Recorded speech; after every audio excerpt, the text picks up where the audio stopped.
for Q&A toward the end. Is Towards that the the end, yes. protocol? Okay. Well, thank you all for joining us today for our talk about online scams and cyber safety issues impacting our active duty, reserve, and military and veterans and their families. I'm Mark Batchelor. I'm Vice President of Community-Based Programs for Cybercrime Support Network. Thank you for joining us because this is an important topic today, and it's one that we here at Cybercrime Support Network have been addressing throughout the month of November. So we're proud of that, and I'm looking forward to today's conversation. First, though, I want to give a little bit of housekeeping, what we're doing. There will be resources chatted out throughout this recording. Demetria is behind the scenes sending them out. If you miss any of them, do not worry. You'll be emailed a list of all resources and links that we discuss here today. Just a reminder, this event is being recorded and it will be available on our YouTube page at Cybercrime Support Network soon after the recording, probably a day or two. So look for that. And questions will be taken at the end. We'll stop a little bit early and Demetria will be checking the chat for us to make sure that all your questions are addressed. So without any further ado, let's get started. Since 2017, the FTC received over 830,000 complaints from active military personnel and veterans, with over half of those involving online fraud. So this is a problem that not only impacts each individual target, this can also impact loved ones, the general public, and even in cases, national security. So this is a really big issue we're taking on today. And we'll be discussing those with our panel of experts. I'm going to go around and just have them introduce themselves so I don't do them this justice. I'm going to start with somebody I know really well, Bob Berta. Thanks, Mark. Hello, everybody. I'm Bob Burtt. I'm currently the interim CEO of the Cybercrime Support Network. Let me tell you a little bit about my history and how I came to be here. I started my professional life in the United States Navy, served in the Navy 10 years in naval aviation. I'm not going to say the year I left the Navy because I don't want any years to be associated with this, but I spent 3 years working for a Fortune 50 company. And I was lucky enough during that time to get a job as a special agent in the FBI. And I worked in the FBI as a field agent for 15 years in a small resident agency in Eastern North Carolina. We happened to cover Fort Bragg. We were just a couple miles from the gate of Fort Bragg. And so over the course of my time there, I spent a lot of time dealing with military folks and veteran folks because that's a large part of the population around Fayetteville, North Carolina. And one of the things that I had to do as an FBI agent is we had very high loss limits that we could take for a fraud. And typically I would talk to people who had significant losses, tens of thousands of dollars, and I would have to tell them there was nothing that I could do for them. And that was tough because the U.S. Attorney's Office, they only had so many prosecutors. They set a limit. At that time, it was $1 million for a fraud. Case had to have $1 million worth of losses. So I had to talk to a lot of people and tell them that we really couldn't help them all that much. So upon my retirement from the FBI, I stayed there 15 years. I went to FBI headquarters, was up there for my last 4.5 years. And I retired and was very happy just doing nothing. And I met the CEO and founder of Cybercrime Support Network, Kristen Judge, and she talked to me about what she was doing, how she was helping people that nobody else was helping. And I remembered all those phone calls that I took and couldn't help people with. And I said, you know what, this is my chance to kind of give back to all those folks that I couldn't help years ago. So that's who I am. That's kind of how I'm here, and that's why I'm here. And hopefully a little something about Cybercrime Support Network. Just our mission, very simply, and then I'll be quiet, is to help individuals and small businesses impacted by cybercrime. So with that, I'll turn it back to you, Mark. Thank you. Great, thanks. I'm just going to go around my screen here. Next, I see Joe. It's with us from the VA. If you take it away. Hey, thanks, Mark. Appreciate it. Really glad to be here. We're a new partner with the Cybercrime Support Network and really proud of that. I'm a retired Navy Cryptologic officer, so I'm a veteran, and I'm at the place where all veterans need to go. So the VA has over 19 million veterans we support. It's the largest healthcare provider, in the country. I think the largest public cemetery service, and we do over $90 billion of benefits to veterans. So I'm in the epicenter of veterans. My job is to really protect veteran data within the VA networks. Before I went to the VA, I was the Chief Information Security Officer and Chief Privacy Officer at 2 agencies at USDA. Before that, I worked at DISA, where I was the boundary chief in charge of the DODIN boundary with the internet. Very challenging job. I've had various cybersecurity tours at US Cyber Command and NSA. I'm really glad to be here. Thanks. Before I go to the next, I want to take a minute and thank Trend Micro for these webinars. They without their support, we couldn't be doing these. And they also lend their talent, including Mitchell Chang, who's next up here. Hi, yeah, my name is Mitchell Chang. I'm with Trend Micro. I've been with the company for 19 years. Right now, I'm primarily responsible for our company's education and awareness outreach program. This is sort of our nonprofit effort giving back to the community. And we're a global company with over 7,000 people worldwide, and we're focused on cybersecurity protection, defense software only, and we're very much glad to be here today. And yeah, and this particular webinar is part of our small business series, but today we're focused on veterans. I would have to say I'm the only panelist without any military background. I'm a civilian all my life. Thank you. They've been nice to us nonetheless. And next, Ron Wilkes, but not least. Hi, I'm Ron Wilkes. I'm the Senior Vice President for Cyber at Revidium. Revidium is a small business located in Tyson's Corner. We're focused on supporting our government partners with professional services. So prior to starting at Revidium, I was an Army officer for 26 years. I served at Army Cyber HQDA and deployed as a part of a cyber support element to Afghanistan. So I'm here because I'm obviously very interested and passionate about cyber, and I would like to lend my voice to this important discussion. Great, and thank you all again. Before we get into the questions about the specific scams and crimes, Joe, you mentioned our recent partnership, and I think that's important to kind of highlight, just to talk about how, you know, public sector, private sector, nonprofits, we're all working together to solve these problems. No, my pleasure, Mark. Well, first of all, we're very excited to be working with the Cybercrime Support Network. It's a new partner, our newest partner, and you guys provide additional tools to veterans, and we need to do that. We need to get more veterans smarter on cybercrime, and the more we have, the better. Cybersecurity and privacy is a team sport, and the more players we have, the better we are overall as a team. I also would like to kind of do shout out, you know, kind of how we do at the VA. We have several government partners that we've really worked together, and people who listen to this webinar may want to be aware of this. We work really closely with the U.S. Postal Inspection Service, and we are working at educating veterans on mail fraud, identity theft overall. We also work the Federal Trade Commission, like you do at CSN, providing those tools to veterans to help identify scam, spam, and definitely working well there. We also work with the Department of Health and Human Services to make sure we understand all the HIPAA laws, and we provide that information to the veteran, and their health care information is protected. Also, we've worked with the IRS to help to educate veterans in tax identity theft. That's a big one that we found out. We've had several webinars on this, and I would encourage the listeners here to go out to www.va.gov/privacy. The webinars are on there. Lots of great tips for them to listen to, and we will add this one to our website as well and get the word out. If we can do that, that'd be great. We also have a mailbox privacy service at va.gov where veterans can ask questions about privacy and identity theft and see if we can help them out. But really glad to be here. I'm looking forward to work with you and CSN in the future. We're happy to be doing it. Bob, did you have anything to add?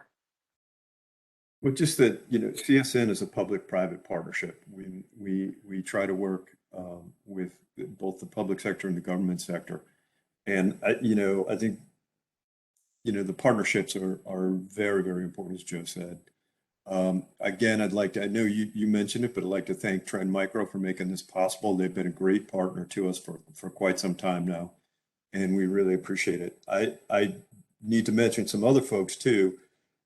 Craig Newmark Philanthropies and the Bob Woodruff Foundation, who have been key in making the military veteran program successful, and also sponsors from Comcast, AT&T, Deloitte, and then also our over 40 veteran service organizations that have partnered with us. And lastly, but certainly not least, I'd like to thank the Veterans Administration. They have been an outstanding partner with us, and we're so excited to move this forward together with them. That's agreed. So I'm going to start the conversation about the issues. We're going to talk about some of the crimes coming up, but Ron, for the people out there, can you talk about why personal cyber safety is important for somebody who might be on active duty? There we go. Now I'm unmuted. Okay. So yeah, I mean, it's, why is it important for someone on active duty?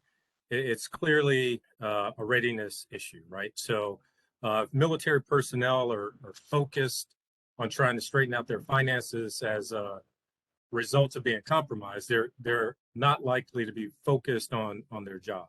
And of course, the day that I have to do a meeting like this, there's construction going on very close to me.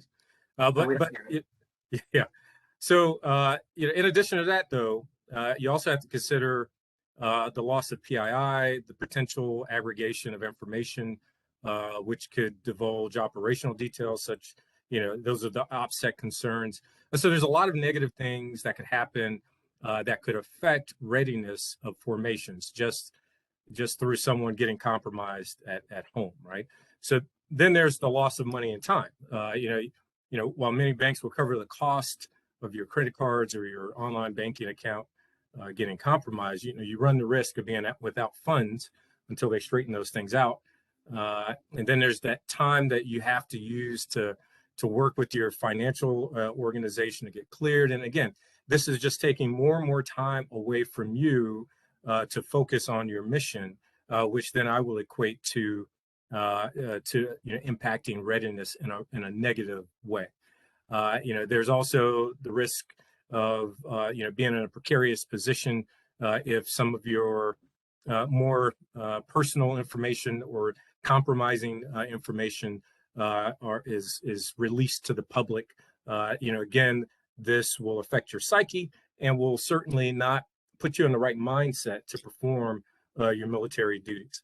And then, of course, there is a link, I would say, between our nation's adversaries and the hackers that are out there targeting military personnel.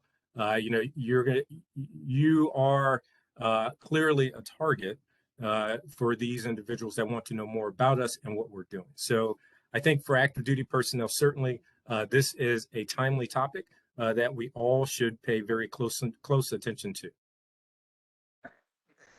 Indeed, and these kind of incidents aren't relegated to just one branch of the service or one type of rank. It's everybody, right?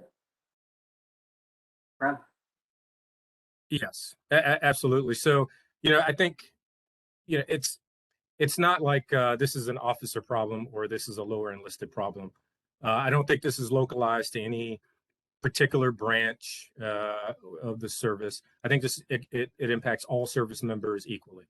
The military is an appealing target for cybercrime. We're often gone a lot, right? We're gone doing not just deployments, but we're doing training exercises, which can last a month when you consider you have an advanced party and a trail party and all of that to close out an event. So when you see so what you see is not just limited to folks that are gone for a long period of time. So this certainly is a timely kind of discussion for folks that are in the military. There's also the idea that if you're gone for a long, you're deployed, you're super busy, you're not going to be as attentive to your emails. So let's say that DFAS email that's a phishing attempt or something from USAA that looks legitimate, that might come to you while you're tired, while you're deployed, or you're in a training exercise, or you've just had a significant amount of work at your duty station, and it will slip by your common sense radar, and you end up clicking it and then becoming a victim to someone out there trying to commit an act of fraud on you. So, cybercrime is not the only type of fraud we see, but it is the only type that I think can be employed against a large number of soldiers at once. It's not like bird dogging, where someone takes you to a shady car lot and helps you get like a 40% interest loan on a used car. That is more limited. With cybercrime, you can quickly and efficiently target larger pools of potential victims. It could be whether it's officers or NCOs or law enlisted. I think they're all just as equally affected by this particular type of crime. Thank you. And you mentioned phishing. Bob, that's one of the types of crimes that we see. We talk a lot about the reports that we see. What are the most popular or the most active when it comes to the military? So, the military is targeted in some ways, many ways, the same way the rest of the civilian population is targeted.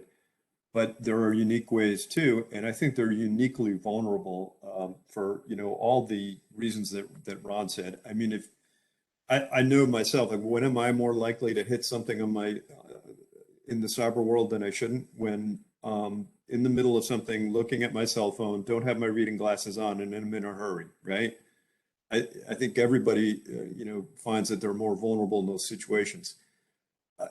If just to tick off all of the items that Ron said, when you're getting ready to go on a deployment where you're going to be home away from your family for 6 months or a year or sometimes longer, and you're trying to get everything in place, get your family situated, get your mission situated, get all your stuff ready for deployment, make sure you don't forget.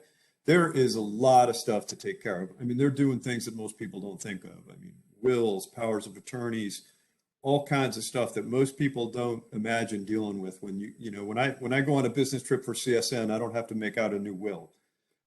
So there's a lot of stress on these military folks. So I just kind of want to echo that, and I think that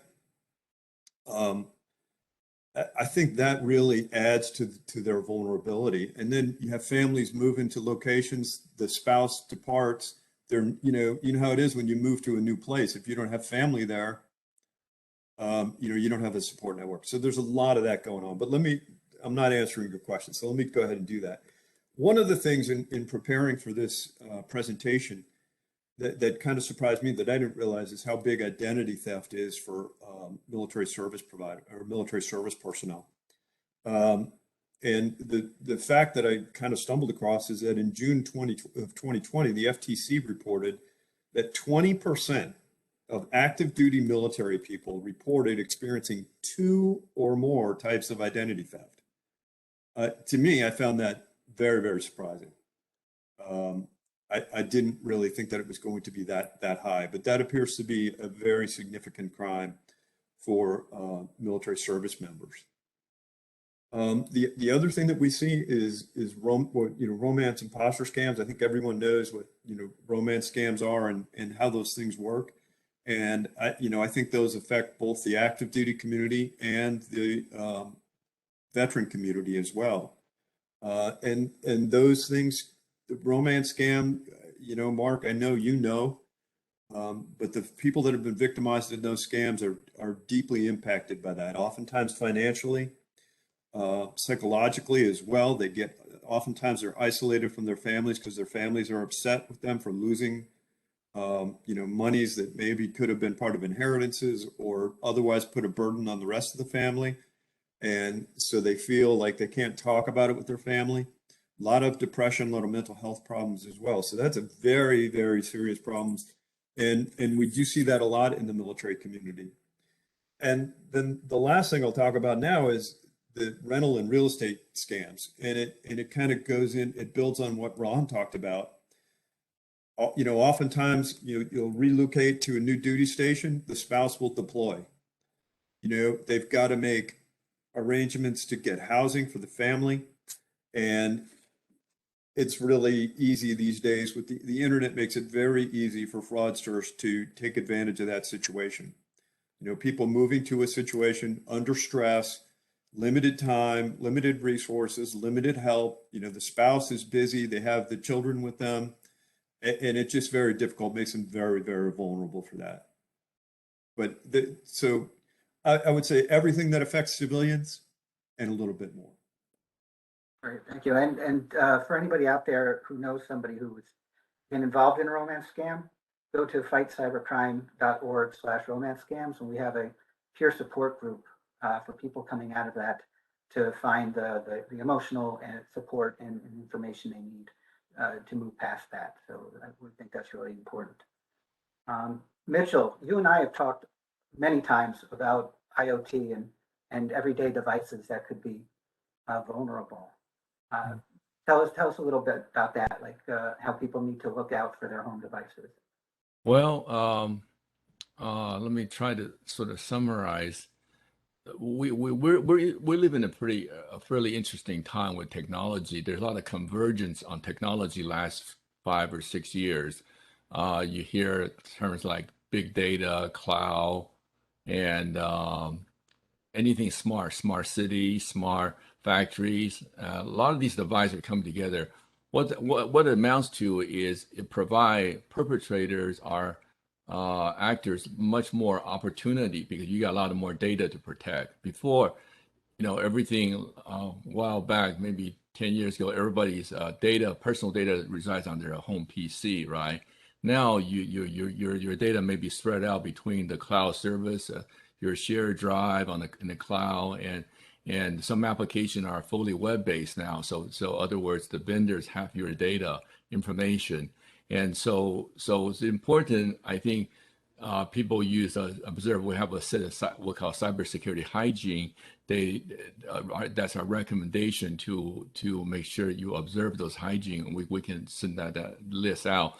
For example, multi-factor authentication, just meaning multiple verification before you can log in. Because when you log into cloud services, if somebody can pretend to be you, log in, and they will have access to your personal identifiable information.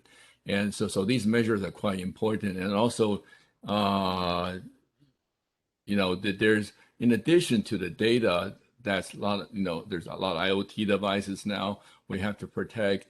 There's the two-factor, I think, play against the veterans or current military personnel is the social, we call social engineering aspect and environmental factor, which Bob already mentioned. Environmental factors, you get a duty transfer from one location to another. Maybe some of the information got leaked out. People know who's incoming to the new neighborhood. There's a lot of opportunity to pretend to be a real estate agent. So these are the environmental factor, and typically we face global environmental factors such as like the COVID vaccine and PPE early days, and those are opportunity for perpetrator to commit fraud or get you to click on a phishing email.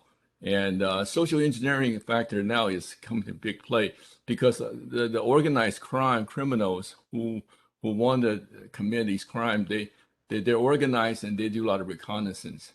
So I would highly recommend people don't post your personal information on your Facebook account to the public. You can keep it a chat among your family or within a small group.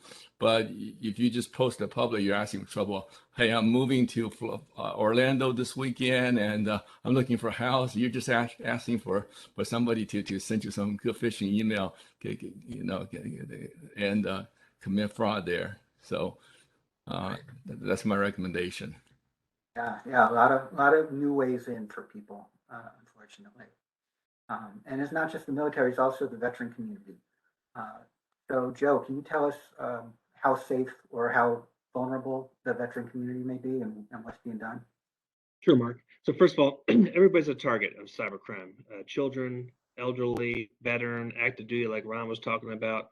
But unfortunately, it appears that the veteran is being singled out by cyber criminals. FTC had a 2019 report, and they talked about veterans having 44% more damage than non-veterans in cybercrime. Additionally, there was a 2017 to 21 survey that talked about active duty and veterans having over $820 million of damage due to cyber crime activities. And I think the reason is pretty simple. I think it's because of money. People know veterans get benefits. Cyber criminals want money or their identities of veterans to get money in the future, and that's what they're being targeted. But the VA is taking this very seriously, as we all are here on this call. So one of our top priorities is protecting veteran data at the VA. And we have a couple of steps. Well, the first one we've done was a very robust awareness campaign. This is part of that, where we engage our partners and we provide tips and advice, kind of like what Mitchell was talking about, some of those things to better safeguard veteran data. The second step is we're employing state-of-the-art technology and procedures within the VA to stop cyber criminals getting data at the VA on veterans. So we're pretty robust. But probably the most impressive part is we have a large cadre of hundreds of dedicated cybersecurity and privacy professionals with their number one goal is to protect and defend veteran data. So those three things I think are really helping us at the VA to protect veteran data as much as we can. Thank you. And a lot of veterans also are small business owners. And we know that 1 in 5 small businesses are impacted by cybercrime. And Mitchell had mentioned this originally, this series of webinars are originally being targeted towards small businesses. So let's talk about that a little bit. Mitchell, how are some ways, some red flags that small businesses should look for when it comes to intrusion or scams? Well, I think the challenge we find, especially the small business with no employees, they're less than 5 person, like your family, your spouse, or your brother or sister-in-law. You join a business, and those are most vulnerable because in order to implement like enterprise or corporation level security, you do need IT professional.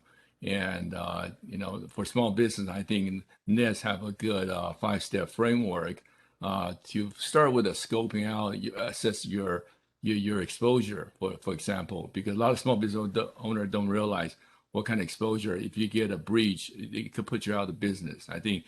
And so those are kind of steps we highly recommend through our webinar series. And for today's discussion, I don't think we have time to go through all of them, but I think all the recording we did for this whole season this year is online from Cybercrime Support Network. So people will very much welcome to review that. And Ron, for those 2.5 million business owners that are veterans, what are some of the things they can do to prepare their employees to be a little bit more safe when working? Yeah, I think it's just a matter of making sure that people are aware of what the threats are that are facing the companies. It's a training piece, making sure that folks understand what to do when they see something that doesn't look right. Do I delete it? Do I call the help desk? How do I mitigate the exposure to risk to our company? So, I mean, there's a lot of different things that I think small businesses can do. I think ultimately it is, the leadership of those small businesses need to create a plan and make sure that plan is understood by all of their employees with regard to cybercrime, and make sure that plan is reinforced by frequent or as needed training to kind of keep that thought in the front of people's mind about what to do when something unusual happens and how to react to it. Yeah, and much like the military, a lot of it comes down to training, I would imagine. Keeping people trained and ready. Bob, Mitchell talked about some phishing. What are some other things that veterans might see? Yeah, something that Mitchell brought up, and I want to bring it, I think he was very astute to bring up, was the social media piece. And, as a young naval officer, being responsible for 18, 19, 20-year-old sailors. I'm not going to say what years that were, but we didn't have to worry about social media. I imagine being a young officer today responsible for, 20 to 50 to, a couple hundred 18, 19, or 20-year-olds with social media today. And that scares me to death. I think exactly what Mitchell said. I mean, you take what the military goes through as far as the stress, the moving, the relocation, the deployments, and if those troops are posting about it, I mean it creates headaches from the commander's point of view for obviously for operational security. It could be an operational security nightmare. But it also makes them vulnerable to all the things that we are talking about today. So I think that social media privacy is key, and we're very glad that Mitchell brought that up. So some of the other things, and they kind of go along with the things that I was talking about earlier. That if you just imagine the lifestyle of the people that serve the country right now in the military, fake military job scams. Military spouses are getting moved. I mean, it used to be on average about every 3 years to a different location. And so oftentimes that spouse is looking for employment every 3 years. So fake military job scams where they get you to apply for these jobs and you give them your social security number, your birthday, your work history, your address history. And now they're off to the races, becoming you or using that information for other fraudulent purposes. So that's something that we see. And I think we see that for the entire population. But again, because of the unique position that military personnel are in, it's exacerbated and made worse, certainly. And then the last thing is the charity imposter scams. The military, deservedly so, has a great reputation with the American people. And that people are very willing to donate to military charities. And that's as it should be. But unfortunately, fraudsters, they take advantage of that charity and that good feeling. And we see that a lot in charitable imposter scams from fraudulent charities, just outright. They just create them on the internet outright and say that, and all the money goes to nefarious purposes, or at least not the charity.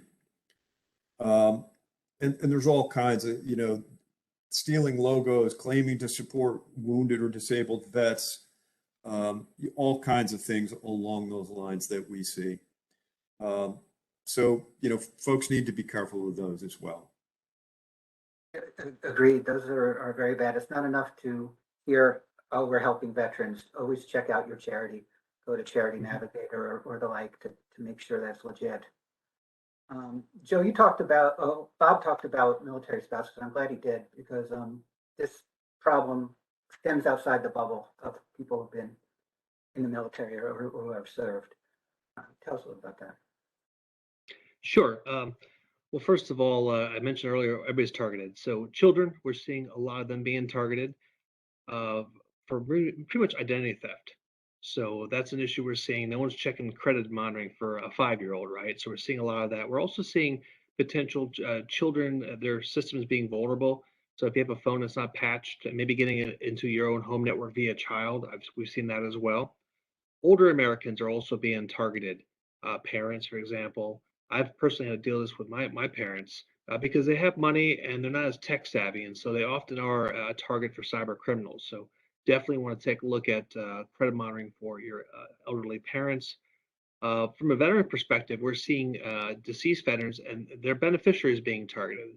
Cyber criminal knows if a soldier passed away that the beneficiary may be receiving money, so they're being targeted for money, but also being sent fraudulent bills. Hey, pay this bill because unpaid medical expenses, some other kind of expenses, or at least getting personal information from the surviving beneficiary. We're also seeing caregivers being targeted. Caregivers are paid by the VA to take care of sick or elderly veterans, and the cyber criminal knows that, so they're trying to get that money from the caregiver and trying to scam them out of it. So that's kind of a veteran focus. I thought Bob did a really good job on the spouse. I'd like to add also stolen image scam. You have a picture on on social media, someone's going to take that and maybe use it for a charity. Hey, here's a wounded veteran, and scamming on that and seeing your loved one being used for nefarious reasons. That's just not good. We're also seeing a family friend scams. Hey, I think I've seen this in the Navy. Hey, someone's in a jail. I need money to get him out of jail. You'll see those kind of scams. Or someone's in a hospital. He wants you to call him, but can you send him some money? So those are two other things I'd add to Bob. I think Bob did a really good job covering the spouse thing, but those are things that we're seeing. That's great. Thank you. And if you do have older people in your life or friends and family that don't know enough about cybersecurity, we have a program called Secure Together where we encourage people to work with those populations to do it together, act by doing, to be a little more secure. So I sent the link to my parents. I sent the link Did to you? the Thank you. CSN. So yeah, thank you. it's a lot of fun. It's a lot of fun. Ron, we covered a lot there, but do you have anything else to add about some of these other scams, how to recognize them, or some prevention measures? No, I think that was a good rundown. I think all of the things that Joe talked about are similar things that you'll see that are affecting active duty or reservists across the military. I think the key thing for everyone, in particular military personnel, is to stop and think about what you're doing and how you're interacting with the systems that you have before you. What you don't want to do is to open up yourself or your family to the hassle of having to try to figure out how to undo the wrong that was done to you, right? So I think the key thing is to stop, think about what you're doing, consult with others if something just doesn't look right or you have a question. Oftentimes we have the idea that we can just figure it out on our own. And that we'll just kind of get through it and it'll be okay. Well, sometimes we do need to ask for help. Sometimes we need to consult with people who are a little bit more astute in these matters than we are. So I think that's a key thing for all of us to understand and to make sure that we communicate to others. Yeah, there's nothing wrong with taking a breath and thinking things through before you make an action. Thanks. So once the community is aware of these types of scams that we're talking about, Mitchell mentioned cyber hygiene, which the two-factor authentication or the multi-factor is one of them. Mitchell, do you want to tell us another one? One thing I keep on hearing that the number one issue challenge for the veterans is identity. Certainly there is you can monitor your credit reports from the three big credit bureau yourself, but most of banking or credit card service now online side, they provide a service that they will help monitor your credit and the credit bureau. Also something called dark web. This is underground. If your data was compromised, stolen, they were so underground for profit. And they will monitor if your name appear or your identity appear to be in those. So there's a lot of these servers are free. Like Trend Micro, we even have a tool that you can check your identity. So you may want, I would do recommend people to take a note of that, because I think even some of the policy for children, I think one of the servers we use it for Trend Micro employees. They also monitor my children under 18. Anytime somebody try to access their social security number, I will get a notification. They may not be able to take any action, but at least they give you a warning, so you may want to take another look at this. So those are highly recommended. And I think one challenge I think Bob kind of alluded to is we're dealing with the Gen Z now, right?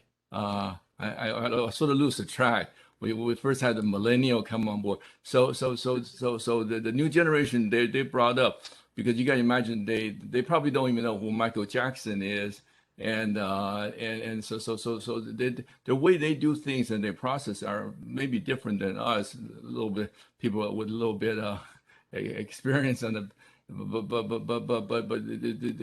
So we have to sort of work together as a community to help all the generation to better protect themselves. Yeah, it's all out there online for them. So in that case, how do we shrink that footprint, Joe? How do we kind of lower the profile?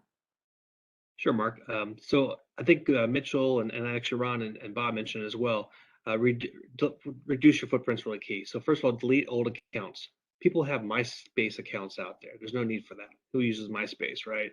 Or 5 versions of Facebook. So go out there and delete those old accounts that you don't use.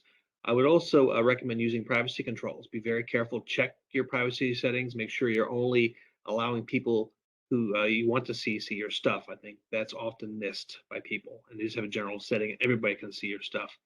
I would discourage the use of social media. I think all the panelists have said that it when possible. But if you have to use social media, you have to minimize your personal data. Don't put your birth date on there. Don't put your high school. These are password questions. I've seen it all the time. Your spouse's name, your anniversary date. Odds are that somehow one of your questions when you reset your password. And there are several hacks that were done, I think, in the celebrity community based on birthday, high school, those things as well. But there's several tips, and I think Mitchell, Ron, and Bob did a great job. I have a few to add. I think it's talking to your children and elderly parents maybe, and talk about online safety and bring that awareness out and make sure they understand the pitfalls of this and get credit checks. They're free. There's free credit monitoring agencies. Get them and check them every year and make sure there's no. I had some friends who had a mortgage on there from someone that had no idea. So you can catch people early. You don't want to wait 3 years or whatever, and you're really in a hole from identity theft. I would also recommend this is what I did my parents actually in the incident I had just a couple weeks ago. We went in and froze all their credit. What you can do in each of these credit monitoring sites, go in there, freeze your credit. Only you can unlock it. So if you want a credit card, you have to go in and unlock it, but no one else can get a credit card. So that's a very foolproof way of really helping identity, especially with the elderly. I think that's a really strong thing. And I know we're all tech people here, but hard copy awareness, I call it. There's so much paper out there with like your taxes, your social security number, your pay stubs. Shred those things. Don't just put it in the trash can. Dumpster diving is still a very effective way of hacking. For those hackers out there who know exactly what I'm talking about. I think we talked about keeping software up to date using VPNs. I don't know how many times you see in a hotel people are using public Wi-Fi without any kind of protection. They can see your passwords. There is no protection on there. You're totally in the clear. So definitely use VPNs if you can. Change your Wi-Fi passwords. That's not a bad idea occasionally.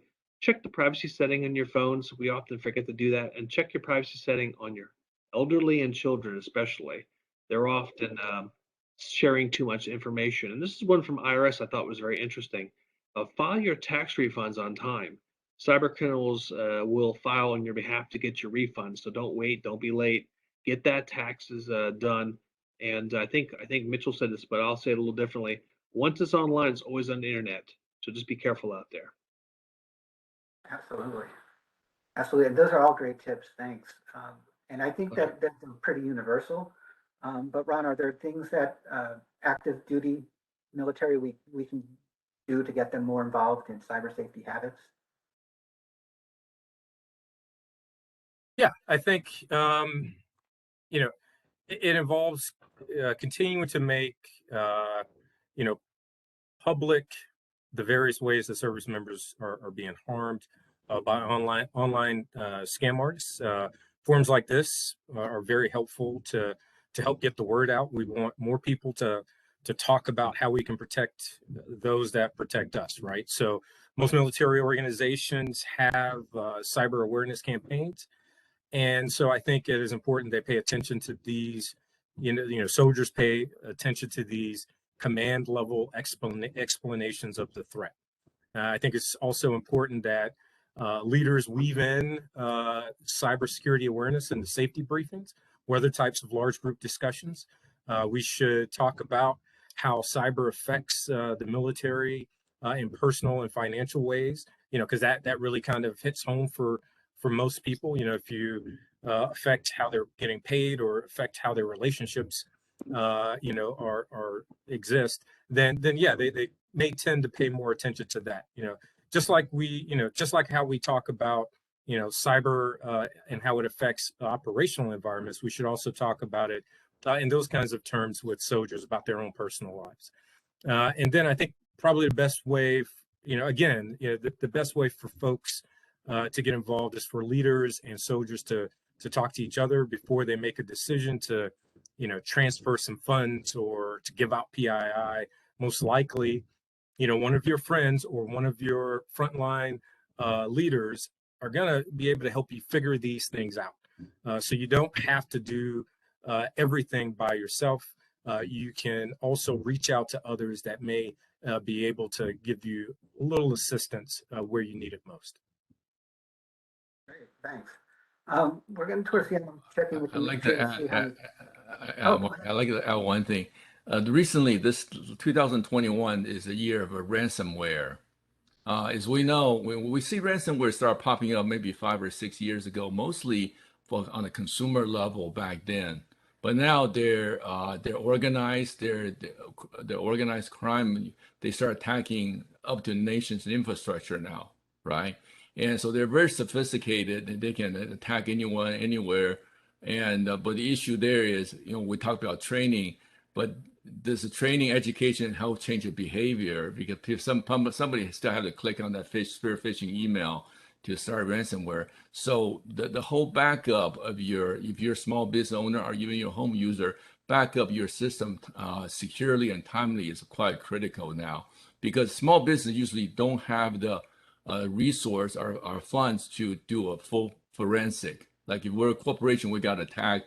If a government got attacked by a foreign government actor, we can go in there, do a forensic and check out and know exactly what happened. But that requires a lot of time and money.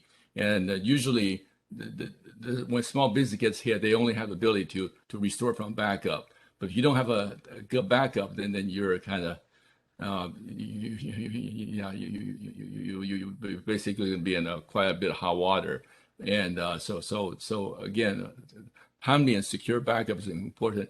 That goes to why multi-factor authentication is important. Because let's say you back up your data in, let's say, Microsoft or Google, one of these shared drives, you got to have multiple security, make sure people who access these data on your behalf is you, or it's not somebody else. Absolutely. And I think there might be a military term for that kind of hot water, but we probably will avoid that. Since we are coming towards the end, Bob, do you want to talk a little bit about resources and if somebody does get themselves? Sure. Mitchell, thank you for bringing up that last point. And before I answer Mark's question, I just want to jump on and amplify what you just said. There are so many service members that get out after 5 years, 10 years, or retire after 20 or more years and start their own businesses. And they're typically small businesses, especially when they start. And I can't remember the exact number as I sit here, but the vast majority of those businesses that get attacked, are victimized by a successful ransomware attack, go out of business. They cannot recover. So what you say and the advice that you give is very, very important for the military veteran community, especially those that are transitioning to civilian life and starting up their own business. Because most startup businesses don't survive anyways. But that's just the reality of business, right? But the statistics are appalling on the number of businesses that go under following a ransomware attack. Your chances of surviving that are very low, especially as a small business. So that's very, very important.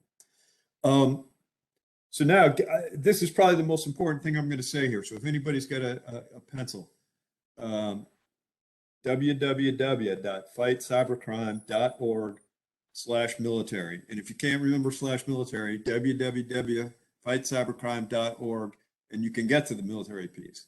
That's really the most important thing I'm going to say. And hopefully somebody has already chatted that out about 5 times, and maybe they'll chat it out again. But that's where all the resources that we have are there, and they don't all belong to CSN. Like I said, we're a public-private partnership. We have a vast library of resources from outstanding organizations, both in government, outside of government. And I would urge you to take a look at it. What I generally tell people is, please take a look at it. If you like what you see, please use it. Recommend it to your friends, your families, your colleagues. If you don't like it, at the very bottom of the website, we have a feedback link. We would love to hear how we could make it better, or where you feel we could be better, because we're always looking to improve that site. So please go to that, look at it. When you go there, you're going to see obviously our military veteran program. We'd like you to take a look at the resources that we have there, particularly suited to the military veteran community. But we have our other programs there, from our peer support program, information for the survivors of romance scams, and also Mark has alluded to the Secure Together program, which brings people through. It's kind of bring a friend along who's not as cyber secure or not as cyber savvy as you are, and make them more secure. And they do 4 things, and basically it's and I think most of the 4 have been talked about, but it's put 2-factor authentication on your accounts that you can do it for, right? I think everybody on this call would agree that's a good idea.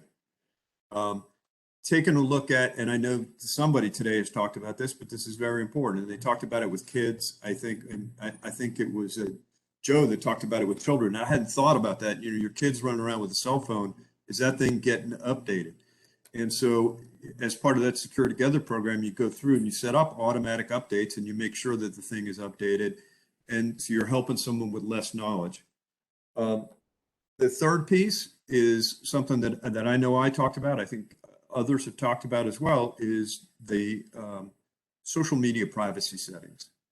And it talks people through the importance of most people probably don't even know what their social media privacy settings are, or that they even exist.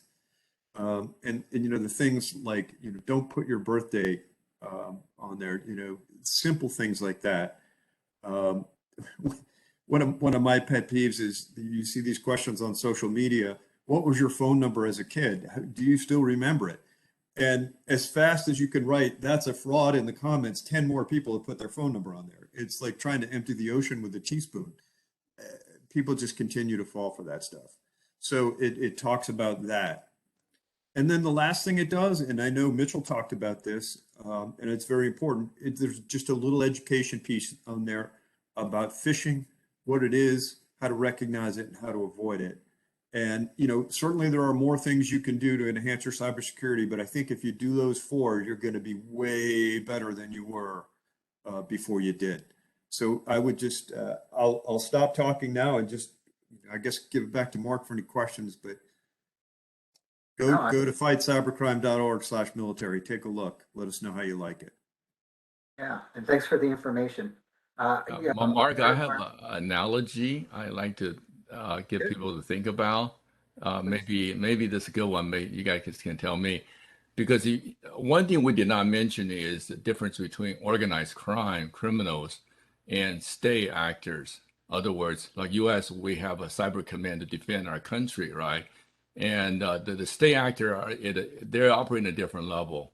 So my analogy is, if you're military personnel, you're deployed in a base somewhere in the world that try to protect the nation. You're shielded by military professionals to protect you. So the attacker from foreign adversaries come in, you're pretty safe in the base. But when you leave the base, it's kind of like you leave the military. When you come back to the home, you live in a neighborhood. Now you got to protect yourself, and I think that's a huge difference. And not only you come into a neighborhood, in this neighborhood, you can imagine with the cyber neighborhood, there's perpetrators. They try to open your door, see if your window's locked every minute, and so you got to keep yourself protected. And unlike if you live in a safe neighborhood, you probably don't even lock your front door. Usually nothing happens, right? But if you're in the cyber world, that doesn't work like that. If you leave your front door open, tomorrow, you're gonna have a empty house. Basically, you're gonna get robbed. Right. Yeah, and a crime is a crime, even if it happens online. So it's as a regular crime, just as a regular crime, we have to report these things when they happen. And unfortunately, too few people do. Ron, can you tell us why it's really important that people take that step and report to IC3 or FTC? Yeah, I think it's important to report an incident of cybercrime because number one, you want to make sure that you're not suffering alone, right? You want to make sure that you use your voice to let others know what's happening to you, so that perhaps those other people, those people in positions of authority and have capabilities to do something about it, can help others. So, if you're a military person, obviously go report this, whatever it is, to your security manager. Go report it to your first line supervisor within your chain of command. Whether or not you can explain it or not, it doesn't matter. Go talk to them, make sure they understand what it is that's happening to you. Because again, what's happening to you is probably not just happening to you, it's probably happening to many other people. So what you want to do is be a part of the solution, as opposed to being silent and not helping anyone else. No one can help you if no one knows you need help. So, you can report it to, the CID type of folks, IC3. There's other places there are places out there where you can report these types of incidents. I would just encourage you to do so, so be sure to report whatever you believe is not normal that's happening to you. Absolutely. We can't conquer these crimes unless we know about them. So we're coming up at the end. Anybody have any last thoughts? Joe, put it to you. I had I shared the scamspotter.org website with my parents. That's what I shared. I saw a question here, and I liked it because those was big print, so that was very helpful. And you can actually report scams there. I think that's part of getting the word out, like Ron was saying, but also sharing with the community so others are aware. And Google's your friend. How many times we looked at a phone call or an email scam and look it up? Oh, that's a scam. So do encourage use of Google or other search engines to help you identify scams before you click. Yeah, and there's a lot of resources out there for anywhere helping educating the kids K-12, and I know NIST is leading a good effort. We participate in the NIST conference every year for K-12 education, and we have a outreach program for internet safety for kids and family, and so a lot of vendors also have tools that you can automatically download to reset your privacy setting in Facebook and things like that. Trend Micro, we have some free tools. You're welcome to visit our site. And, there's a lot of good tools out there too. So help is there, but I think people have to look for it. And also, I think the government and states and federal level, things are catching up. There's more laws coming through on the data privacy and policy. I think Europe's adopted something called GDPR years back, but now there's the CCPA, the California Consumer Protection Act, and those things it's going to help our community as a whole. That's coming. So things are looking good. Great. And if you missed any of those tools that Mitchell talked about, we're going to send them after today's webinar in a document for everybody, because they're really neat tools. Ron, do you have any last thoughts? No, I just want to say thank you for inviting me. I appreciate the conversation. I thank all of you for your respective service to our nation and to the military community, which was the center of attention for this particular conversation. So thank you. Then thank you for being here. Bob, want to wrap it up? Well, I just like to, again, thanks to Trend Micro for sponsoring this. It's very much appreciated, and Trend Micro does a lot. Encourage you to look at their website and their materials, because they do a lot of stuff for the community as far as cybersecurity. So please check them out, and we appreciate their support and our continued relationship with them. Again, the Veterans Administration, Joe, thank you so much for being here today. We really appreciate that partnership. And also, can't forget to mention our partners at the Craig Newmark Philanthropies, the Bob Woodruff Foundation, Comcast, AT&T, Deloitte, and our other VSO Veteran Service Organization partners. This is not something that we could do alone, and it's much better the more that we have people participating. And we've been so blessed to have so many great partners participate. So thank you to everyone for making this possible. Great. And again, I thank you all for being here. Thank you for what you've given to our country and the information that you've shared with us today. And again, this will be online on our YouTube channel within a day or two. Thanks, everybody.